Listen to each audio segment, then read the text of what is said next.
Friends ఈరోజు ఉప్మా చేసుకుందాము. ఒక పోసుకుందాం. అసలు రవ్వ వేసి వేయించుకుందాం మంచిగా దోరగా. చూడండి ఇలా చక్కగా కలర్ వచ్చే వరకు మంచి సువాసన వస్తుంది. అప్పటి వరకు వేయించుకోవాలి. నేతిలో కూడా వేయించుకోవచ్చు. మా ఇంట్లో మా బాబు నెయ్యి తినడు, అందుకోసం నేను ఆయిల్ పోసాను. కొంచెం జీలకర్ర వేసుకుందాము, మంచి ఫ్లేవర్ బాగుంటుంది. వేగిపోయింది, తీసేస్తాను. పోపు పెట్టుకుందాము. పోపు కోసం ఆయిల్ వేసుకున్నాం 2 స్పూన్స్. ఆవాలు, జీలకర్ర, పల్లి, ఎండుమిర్చి, కరివేపాకు, ఉల్లిపాయ, గ్రీన్ పీస్, పచ్చిమిర్చి, క్యారెట్ వేసుకుందాం. కూరగాయలు వేయించుకున్నాము. ఇవన్నీ మనం వేసినవి కూరగాయలు అంటే అవే క్యారెట్, బీన్స్ ఇవి వేసాను కదా, ఉల్లిపాయలు అవి.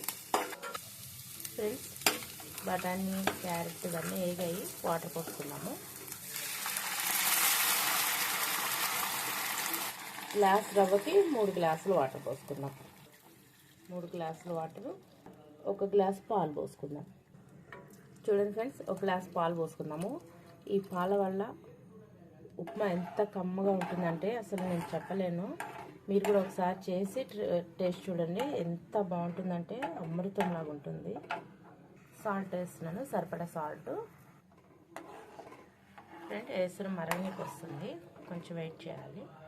ఇది పిల్లలు చాలా బాగా ఇష్టంగా తింటారు ఫ్రెండ్స్. చాలా బాగుంటుంది, ఎంత కమ్మగా ఉంటుందో చెప్పలేను. ఇలా అల్లం ముక్కలు కూడా వేసుకోవచ్చు, నా దగ్గర లేదు, వేయలేదు. మీరు అల్లం ముక్కలు కూడా వేసుకోండి, చాలా కమ్మగా ఉంటుంది, ఫ్లేవర్ బాగుంటుంది. ఎసురు వచ్చేసింది. మనం రవ్వ పోసుకుందాం, వేయించుకున్న రవ్వ. ఇది హై ఫ్లేమ్ మీదనే ఉడికించుకుందాం. మనం హై ఫ్లేమ్ మీద ఉడికించుకొని అయిపోయే టైంలో ఒక 1 మినిట్ సిమ్లో పెట్టుకుందాం. కొత్తిమీర చల్లుకుందాము. చూడండి ఫ్రెండ్స్, కొత్తిమీర వేసాక ఎంత కలర్ఫుల్గా ఉందో. అసలు పిల్లలకి ఎంత ఇష్టంగా తింటారంటే ఒక చట్నీ ఏం అవసరం లేదు, డైరెక్ట్ ఇలా వేసి ఇచ్చేయచ్చు బౌల్లో. హాయిగా కమ్మగా తింటారు. అయిపోయింది ఫ్రెండ్స్, రెడీ అయింది. Okay friends, bye.